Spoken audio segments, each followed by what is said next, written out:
Everyone. Welcome to Fail Your Way Forward.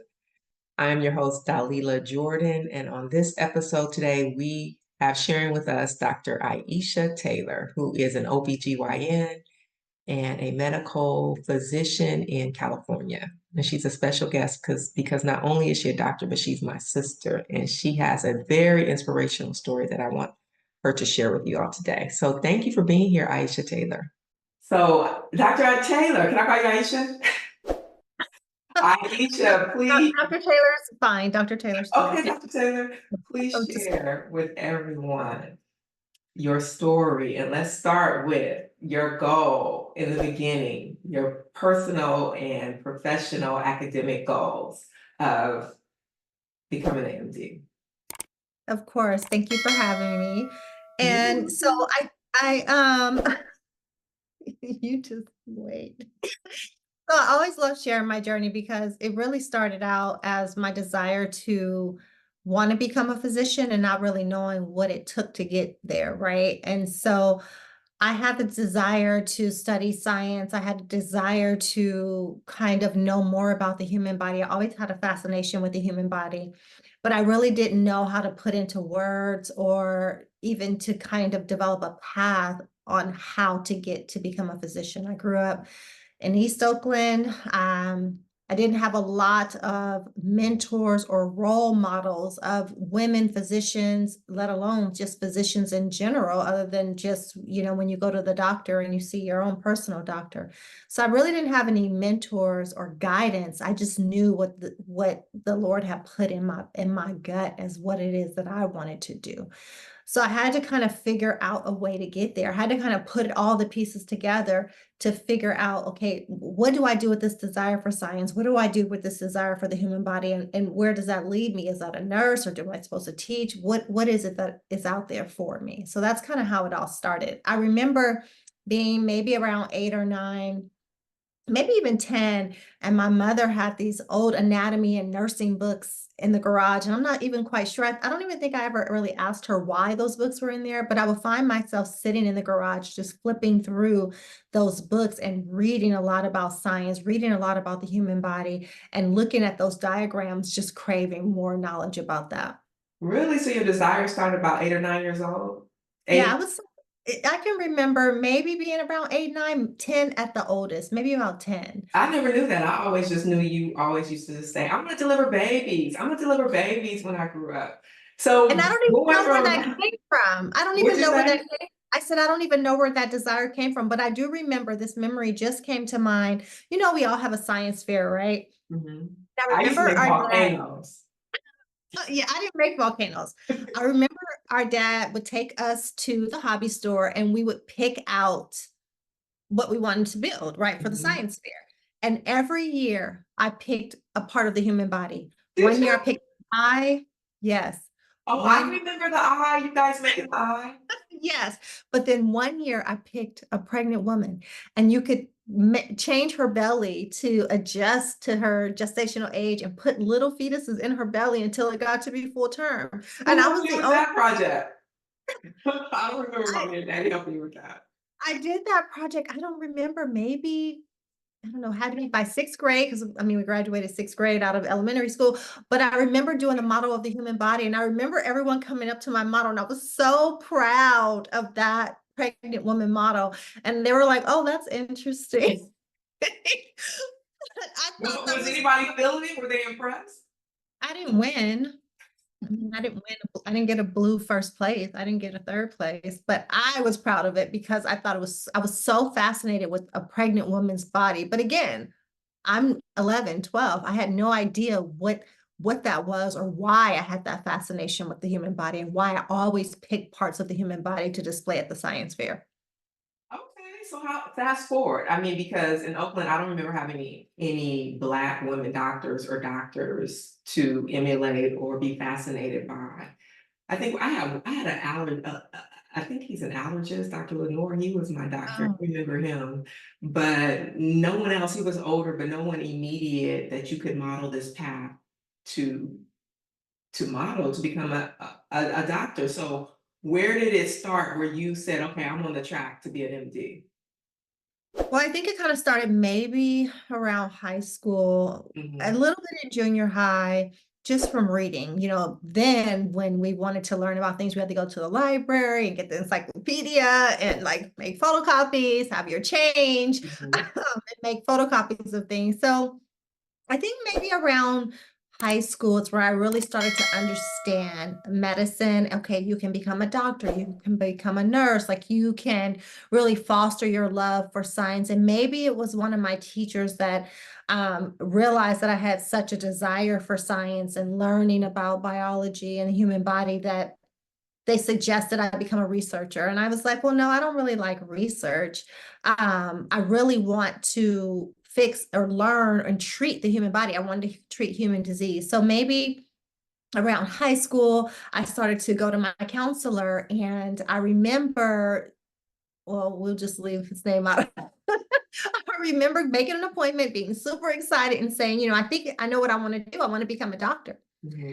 And I remember he looked at me and he said, medicine is really hard. It's really, really hard. And it probably will be something that you won't be able to do. So you should pick something else.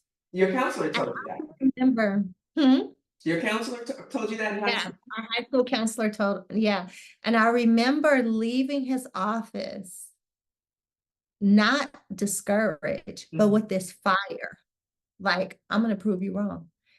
And and the reason why I knew that I could prove him wrong is because I remember particularly in the fourth grade, we had this teacher and he would have us recite this thing, I am teachable, like all the time. And we would say it every morning. It was like our morning like mantra. And you would go through this poem of I'm teachable. And I remember one day he looked at me and he said, you can learn anything you're taught.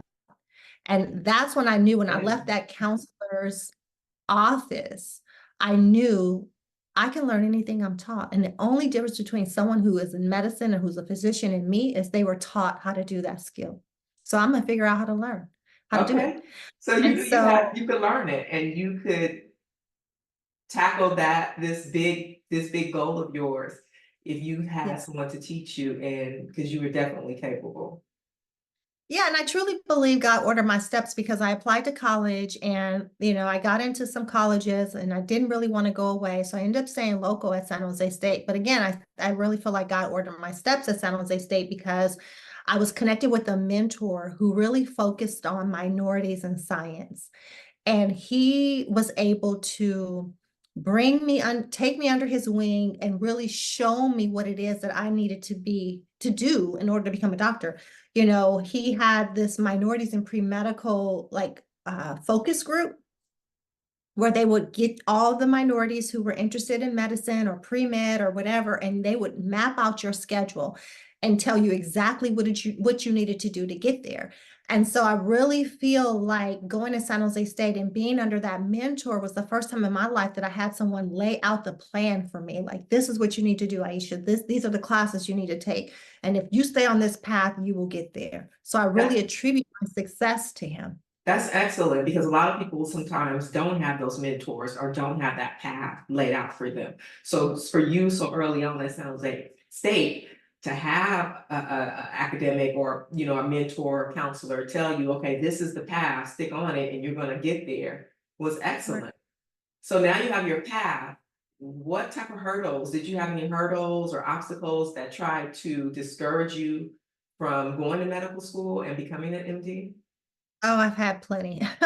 I know I you have did. the I just want you to tell the people. I have the road less traveled, right? So So what I'm was not like one of the first major hurdles? so one of the first major hurdles was I realized early on in my college career that we weren't taught how to succeed in the sciences.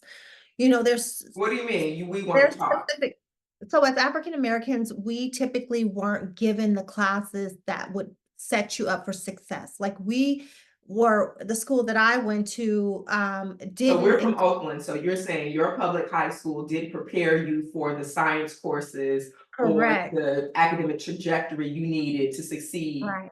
in the The science. The academic rigor. rigor, right? Mhm. And so I realized early on I didn't do well in standardized tests. I didn't know how to study. I thought because I graduated with a really high GPA that I was ready to jump into the academic rigors of science, and I wasn't. And I realized that my peers were far ahead of me with understanding how to study for standardized tests, understanding how to study in general. And I realized, like, okay, I'm at a kind of a disadvantage. Like, I had to do twice the amount of work, twice the amount of studying. And I think it was when I failed my first science test that I realized, oh my goodness, am I cut out for this? Mhm. And so I really had to adjust and say, okay, Aisha, you're doing this all on your own. You need to partner with people who can get you where you want to be. Okay. So you don't know what it is to study hard in sciences and you don't understand like how to study. You need to find people who do. So God, again, ordered my steps and connect me with an amazing study group that I had the entire 4 years. Now, were they And all black? Were they no, diverse? Were they they women? Were were they male? Tell me about your study group in college that helped you perform well in the sciences in undergrad. So there was one girl who was African American. She was actually a lot older than me. When I came in as a freshman, she was, I think, a junior or senior. Two of my other very strong, very consistent study partners were actually Indian Mhm. and they were male. And then I had another female study partner who's also a physician. She became both of them actually became two of my best friends. And she's a physician, she's a pathologist. And so we partnered together very early on in college, and we studied together hard, day in, day out, all 4 years, consistently together. Excellent, excellent. Okay, so let's fast forward. Now you obviously graduate from San Jose State. You are getting ready to apply to medical school. Let's talk about, was it all roses? Did you get accepted to every school? Or I mean, what were the hurdles? What were the challenges? Was it expensive? I know these answers, but I need you to make it plain and tell the people what you Yes. experienced in trying to get into medical school. So initially, I thought I would apply right away. And when you're on the pre-medical track, you take something called the MCAT, right? So you take pre-MCATs and you take MCAT, and this is kind of the standardized test to go along with your application to basically put you in the running to become accepted to medical school. So I had taken the pre-MCAT a couple of times, thinking I was going to apply to medical school right out of undergraduate. And I realized that my score was really low. So I decided to myself, okay, right before I graduated, I would take a gap year. So I didn't apply right away because I wanted to strengthen my application. Again, I had done some things in undergraduate, but I didn't think my application was strong enough to get into medical school. So I decided, okay, let me do a gap year, which is 1 year off, and let me focus in on my application. Well, on my graduation day from San Jose State, I got proposed to, I got engaged. And so, at the time, at that moment, my fiance, he was still in school. And I knew that if I applied to medical school, we'd have to be separated because I would have to leave California. I had to go wherever, and he was still in school. So I decided to defer. I said I would just wait. We would get married, and I would wait until he was done, and then I would apply to medical school, and that way we can both go together. So 1 year turned into four. Oh, So really? 4 years? 4 years. So I graduated thinking I would go into medical school the next year, but 1 year turned into four. We got married 6 months after he proposed, and he finished his undergraduate, I mean, his training in radiologic technology. He finished that in about 2 years. And right as I was getting ready to apply to medical school, I was pregnant. Wow, so you got pregnant right Got when pregnant. you, so this was like one of year 4 of your Yes. break. Yes. So this was actually it was year 3. So Oh, it was year 3. right at year 3. I So what was made finally you, I'm sorry, you were pregnant, but what made you say, okay, I still want to go to medical school? Because usually that's a signal like, oh, maybe I shouldn't go right now, have the baby. well, no, so actually I started applying. So it was the Okay. summer after he graduated and he had gotten his first job. And I was like, okay, now it's my time. We have money to apply because medical school applications aren't cheap, and I knew I needed to apply to a lot of schools because at this time I had been out like almost 3 years. And so I said, okay, I need to apply across the United States. I need to apply everywhere. And so I picked, maybe it was like 25, 30 schools. I applied to a lot of schools. And shortly into that application process, I found out I was pregnant. Okay. So you And I found out sent during the the first process. the first set of applications went out, and I found out I was pregnant, and I thought, "Oh my goodness, what am I going to do?" And so at the time when the applications went out, I was maybe about 8 weeks pregnant. And I said, okay, well, based on when I'm due to deliver, I'll be delivering in January. School starts in August. So I said, I'm just going to dig deep. I'm going to push forward and we'll just figure it out along the way. Okay, so you married, you graduated from college. It's 4 years after graduation. You apply to medical schools, about 30. You're Yeah. open to wherever, and you're pregnant. So you're just saying within yourself, you're going to keep going. Yes. You I'm didn't going to keep use, you didn't allow your pregnancy to stop you because you going. decided you're going to continue. Obviously, your husband, my brother-in-law, was gung ho with it. So you applied to 30 schools. What happened? So I got a lot of people telling me that I should either hold off applying or that I should reconsider having a baby, right? They were So in like, the letter, or no. So explain? Tell I, me I what. I sought a lot of counsel, like, okay, Okay. I'm applying to medical school, I'm pregnant. Like, what should I do? I'm going to be doing January. And I got a lot of information like, oh, well, you should just pull your application back and tell them you had a medical issue, or you shouldn't continue the pregnancy. I mean, I had a lot of Really? physician mentors tell me, women who told me, I knew if it were me, if that happened to me, I wanted to be a doctor so bad. I could always be a mom, but this was like my one shot. And, that didn't sit well with me, right? That didn't sit well with me. And I thought, why can't I do both? Why can't I have my baby and my career? Like, I can do both. And I Wow. always held on to, that teacher in the fourth grade telling me you can learn anything you're taught. And so I said, I'm going to move forward until someone tells me no. And so as the applications went out, the secondaries came back. Those are the secondary applications. You fill those out and you start getting interviews. Now, at this point, I'm showing a little bit. So So you I went to had to your medical school interview showing? Okay. I did. So I know I went and got a suit tailored enough. At that time, I was thin enough to hide it. Okay. So just positioned the suit coat and had it fitted just enough where they couldn't see my belly. And so it was probably about maybe 3.5 months pregnant, interviewing from across the United States, everywhere. So I'm applying. I mean, I'm interviewing. I'm traveling, and I'm doing the interviews. And after I finished my interview trail, I was waiting. I was in a waiting period of waiting for acceptances to come in, but instead I was getting denials, So you were getting denial after denial. denials, not acceptance letters. How many Mhm. denial letters did you receive?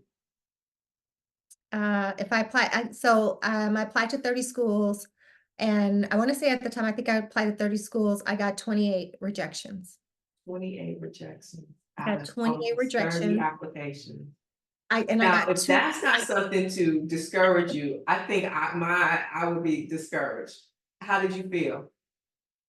I was really, really heartbroken. I was heartbroken, but I really attribute my faith in the Lord, knowing that you would not bring me this far to leave me and to let me sit in this. And if it was for me, he would bring it to pass. Like, I Okay. really had to lean in to my faith in God. Like, if this is for me, it's for me. The school that you have for me will be for me, and there will be no knows. You're closing these doors so that it's no confusion as to the one I'm supposed to walk through.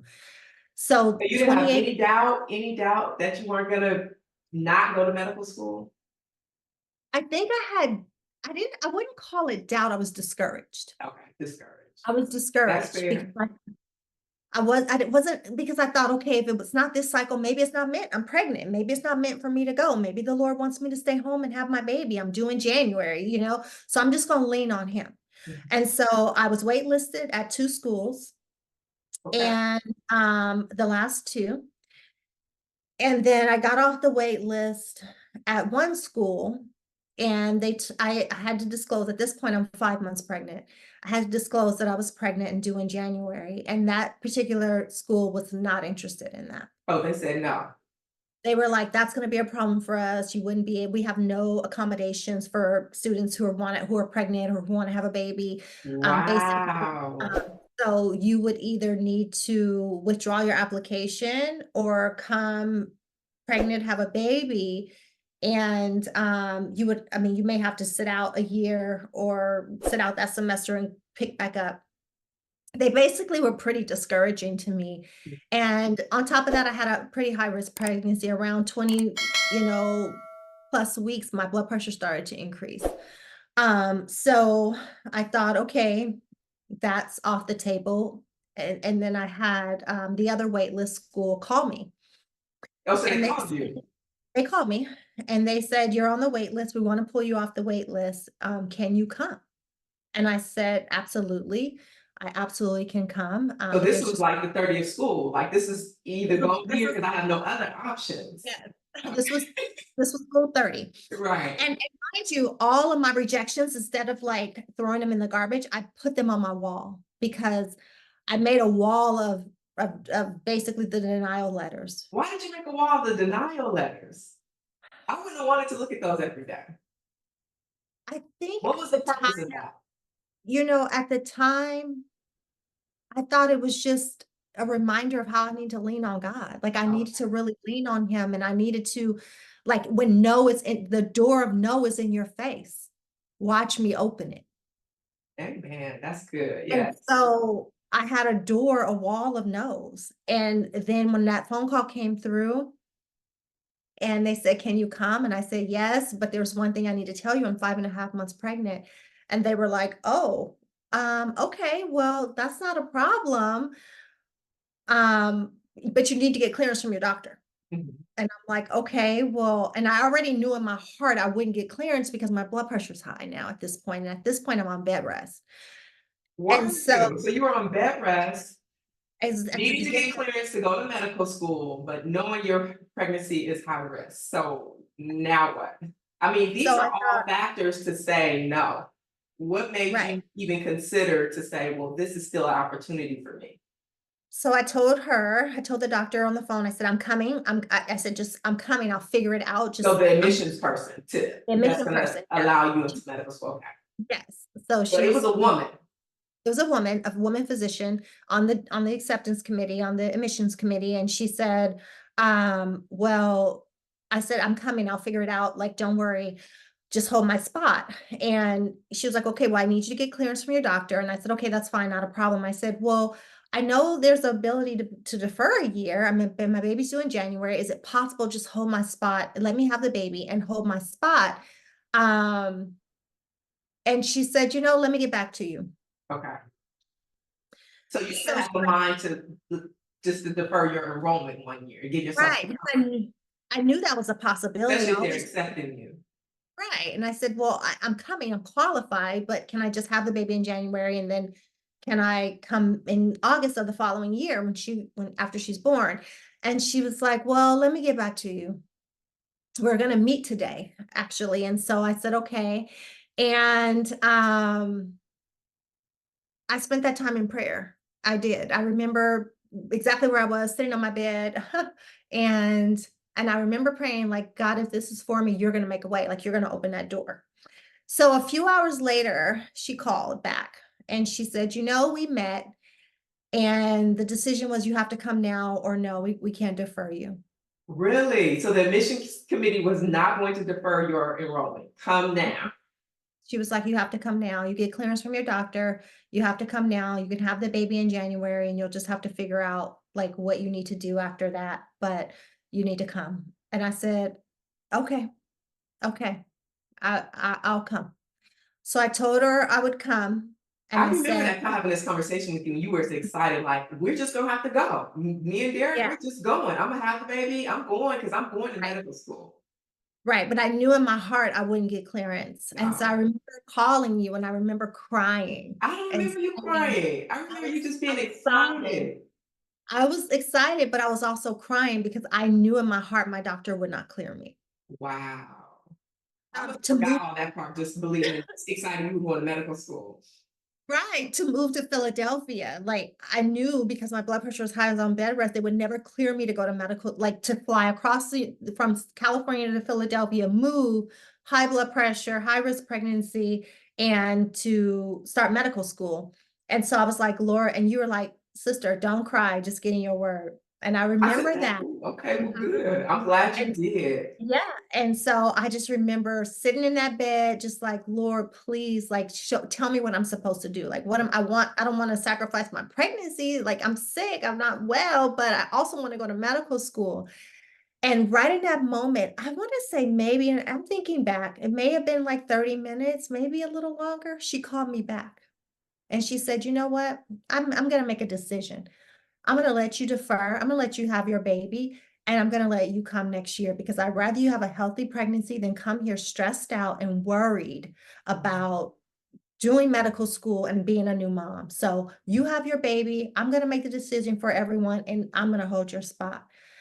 And that Wow. was God opening that closed door, that letter of denial, Wow. that wall of denial, that one yes. Now, I should talk about this is a woman physician. So, do Mhm. you think somewhere in between God working on her and her being on the committee and having the power to say yay or nay? Because I'm sure there were some other male physicians, me having worked in healthcare and knowing, I mean, a lot, there's a high population of men doctors and on these committees. Do you think that was just your little angel or person to I say, wait a minute, do. I'm a woman, I'm a physician, this is a woman issue, and she should have the ability to still come to Yeah. school despite being pregnant. I do, because she told me, she was like, "It's a committee full of men, and I'm the only woman, and I'm gonna make the Wow. decision to defer your admission because you should be able to not worry about this and be pregnant." And, I remember going to medical school, and I remember hugging her and telling her, "Thank you." Really? And do you see how important it is to have women physicians and women in these spaces to make a way? I mean, for other women, because men can't relate, and when they're in these professions and these positions of power, they can't always speak to what's best for the woman and a child. Right. And to have a Right. woman offer you this opportunity is phenomenal. Right, and so I packed up, when my daughter was 9 months, so So you had your baby. I had her a month early. I was, again, high risk, high risk pregnancy, so I had to deliver her a month early. And God knew, right? Because we had a very rough course. I was very sick for a long time after I had her. She was very sick. She was in the hospital for a few weeks. And so it would not have been ideal to go to medical school at that time anyway. And so I was able to be a stay-at-home mom with her until she was 9 months, and so it was beautiful. I was able to, like, be with her every day and take care of her and nurse her and not have any worries and knowing I had my acceptance. And so in August of the following year, two was it 2001, or I'm sorry, it was, yeah, 2001 or 2002. I moved to, Philadelphia, and I enrolled as a first-year medical student with a 9-month-old baby And a husband. and a husband, and we Yeah. moved from California to Pennsylvania, Philadelphia, Pennsylvania, and I started medical school. And God made a way for Yes, you yes. after having not after taking a gap year for 4 years, getting pregnant, getting that one admission, getting off the wait list, but yet having a woman on the admissions team in your corner to Now, mind you, I had not done any research or anything. I worked to help my husband get through school, and so I hadn't done anything to, like, strengthen my application at that time. And so when I applied, I thought, like, "Who's gonna want me? I've been out for 4 years, I have no research, I have nothing, like, I had graduated and took this big break." And God was like, "Watch me work. Like, do you trust?" yes. I had no, like, you have to strengthen your application. That's just the way, right? And I didn't. And it was 4 years. The only difference I had a baby and got married. And so, but God was like, told me, if this is for you, you are going to have it. And I knew that, and I stood on that. And I had an expectation that if this was my calling, that the door would Yes. open. And I think that's the difference. It wasn't like I was just hoping. I had an expectation that whatever door would be open for me. And that's good, and that's encouraging to the listeners that your path is your path. And when Yeah. God has something for you, a goal, a dream, a destination that you also believe you're going to be able to achieve through Him, all you have to do is do your part You say this a lot. Do your Yes, part when I get nervous and watch God do the rest. So you yes. actually, you're not just speaking that, you live that. I live it every day because that wasn't my first hurdle, but that was one of many, many, many hurdles through medical school. Medical school was not an easy journey for me. And that wasn't your first baby during the whole medical school residency process. So go ahead and tell the people how you have more Ugh. children through medical school, through residency to finally finish all your training and become a full-time practitioner. So yes, after my first year of medical school, I spent my summer home. I brought my daughter back home, my husband. We came home to, spend the summer with family and bring her with family. And it was time for me to go back to medical school for my second year. And I was pregnant. The day before I left, I found out I was pregnant again. So And this is that what, year two of medical school? year two. So my baby is now, what was she? Oh no, 16 months, 16, 17 months. And Your I was first pregnant. baby. My first baby was about 17 months, and I was pregnant again, and I thought, "Oh my goodness, how? What? Like, how is this happening to me again?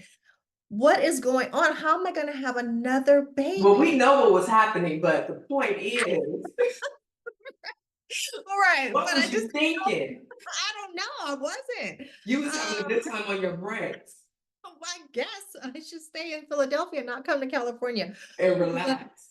yes, so So you're I found pregnant again, this is year two. Why didn't you stop? So I was pregnant throughout my whole second year, and right at the end of the second year, you have to take a board exam before you can promote to the third year. And third year is where you do your clinical rotation. The first 2 years are book work. The third, I'm sorry, and fourth year are clinical rotation. So you have to take a board exam with you. So I thought, okay, that's fine. I'm going to take the test. It's not a big deal. So I didn't do a review course. Now, mind you, again, let's go back to standardized test. I wasn't a good standardized test taker because I didn't know we didn't take review courses. No one told me I needed to take a review course. So I did what I thought everyone else did. You get a book from the bookstore, you read through it, and you self-study. Well, I did that, and I failed. So you So failed your standardized test to yeah, progress to your final years. yes. What's that And test so called? it's called step one. So I took it Oh, step one. and I went back home to California. I had the baby in April. You had I your second studied baby in April. I had my second baby the April of that year. I studied for the 6 weeks on my own. I didn't do a review course. I took the test. My baby was young. I don't know, what was she? A few months old. I took the test and I flew home to California. So I was like, okay, I'm gonna spend this next summer in California. So I took both babies home to California with my husband. We spent the summer, and shortly after into my visit there, I got my test results and I had failed by 1 point. Your One step ones. So you weren't going to be able to advance. So I wasn't gonna be able to advance. You have to pass this test to advance. And so I thought, okay, this is the end of the road for me. Like, this is it. Like, Did this was, you? yeah, I thought this is it. Like, you had another baby, you took this test because now everyone's going on in their clerkship, right? Everyone's passing. People are telling me they're passing. And it's like taboo to fail step one. Like, no one talks about it. They Okay. don't. Oh no, it's not talked about. So And what did so you do? shortly after, my school called and they were like, "We got your results. We're aware that you failed step one by 1 point. What are your plans?" And I said, "Okay, well, what options do I have?" Hmm. Because I didn't really want to stop. And Hmm. so they said, "You can borrow against your third year vacation and study and take it again. The next test is in 6 weeks. You can take that test and then you'll come back and then you can start clerkship if you pass it." So I needed to go back home to get some stuff to prepare, but I knew I needed to be home with support. I couldn't go back to Philadelphia to study for this test. I enrolled in the Kaplan review course in California. I flew back to Philadelphia within 24 to 48 hours. I left my baby behind, got some stuff with my husband, and then got on a plane, came back to California, and I locked myself in for 6 weeks into a room. All I did So was you had eat. two babies, a I had husband. You 2 came back babies. home with your Yes, family to study so you can yes. progress to your third year So I after locked failing your myself step into ones. yes, I failed step 1 by 1 point. I enrolled in Kaplan review course, and when I tell you I locked myself into a room for 6 weeks, all I did was eat, sleep, study, and breastfeed that baby for 6 weeks. Mommy straight. always talks about that. She always says, I knew that girl was serious because she locked herself in the room and all we could do was give her the baby to nurse and she wouldn't even talk to us. Yeah, I would nurse her and I would hand her back out the door. I would nurse her and hand her back out the door. And Because you knew sometimes she what would was get on the on my lap. line. Yeah, I knew if I could just dig in for that 6 weeks and I applied myself. And so that 6 weeks came, I took the test in California because I knew I needed to be around family, and I took the test and I had to fly back out because it was time for me to go back.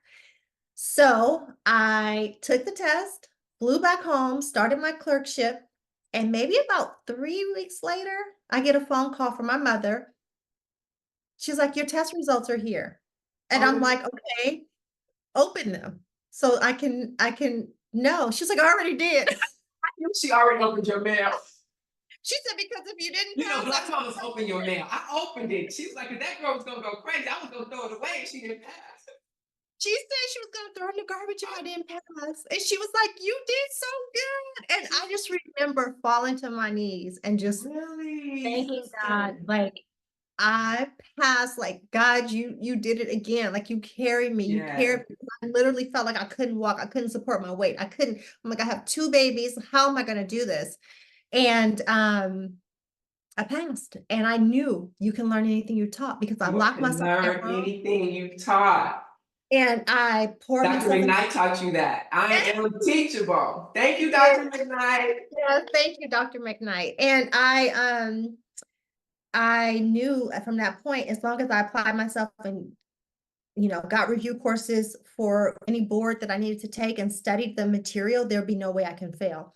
So I went Thank on, I you for finished my sharing. clerkship. Yes, There were some ups and downs along the way. I There were some know. courses that I failed. There were some tests I failed, and I had to retake. And But you made it. You made it. I made it through. I graduated on time with all my peers, Did and, you? That's yeah, commendable for a young mother. yeah, Now, me Dr. too. Taylor, we're running out of time, so we're going to sum it up. So, Okay. baby two wasn't the only baby. You had baby three in residency, right? Little Sam, Yeah, my so nephew. yeah, so I So you was reached just a baby making machine through all I your was training. yeah, so I decided at the end of medical school that I wanted to be an OBGYN. I applied. So, Dr. Taylor, tell us how you had your third baby through medical school and residency. You had left Yes. off, you were telling us how you failed your step ones, had to take the test again, which is unheard of. Your school was like, what you gonna do? You were like, I'm going to retake this test, which you did and passed with flying colors. Now, where are we in your trajectory to become an MD? So I knew having 2 babies in medical school, I needed to get back to California, and I decided I wanted to study, and train in obstetrics and gynecology. And So so you in order to graduated. You graduated from MD so school. prior to graduating from medical school, I, would have to fly back to California to do different, clerkships to, look at different programs in California so that I would be able to train back home. Oh, so this is your training part of medical school. So what, there's 2 years of like book work and then 2 years of training? Well, the last year's is kind of figuring out where you wanna apply to so you can match, it's called match day. So I decided that I wanted to really come back home, so I focused on UC Davis, and so I ended up matching in residency in OBGYN at UC Davis, and so that's where I did my training. And So I that was came back back. home in Sacramento. Yeah, in California, yes, and so I matched at UC Davis, which was my first choice. I brought myself, my husband, and 2 kids back. We moved back into our home, and I started training at UC Davis. And so I did my residency intern year and remaining 3 years of OBGYN training at UC Davis. And prior to graduating from UC Davis, I had my third child, my son. So I got pregnant in my third year of training in residency, and I had my son just before my fourth year ended. And I had him and graduated from residency, and then I got my first job as an OBGYN physician in Sacramento. That's awesome. So Yeah. despite failing, not getting all those 20 something denials, getting Yes. into school, being pregnant, asking to be deferred, and the school not thinking, possibly going to tell you no, but the woman physician giving you an opportunity to defer your admission. Right. And then the whole journey of, ups and downs of medical school and still having children, having your family. Yes. You complete your goal of becoming a doctor. That is very commendable and inspiring. What would you tell other women looking back and just absorbing it all and thinking about all your hurdles? What would you tell them now to those listeners that may think they can't do it or who have failed, either failing or got pregnant or got off their track to become a doctor? What would you tell them to inspire them?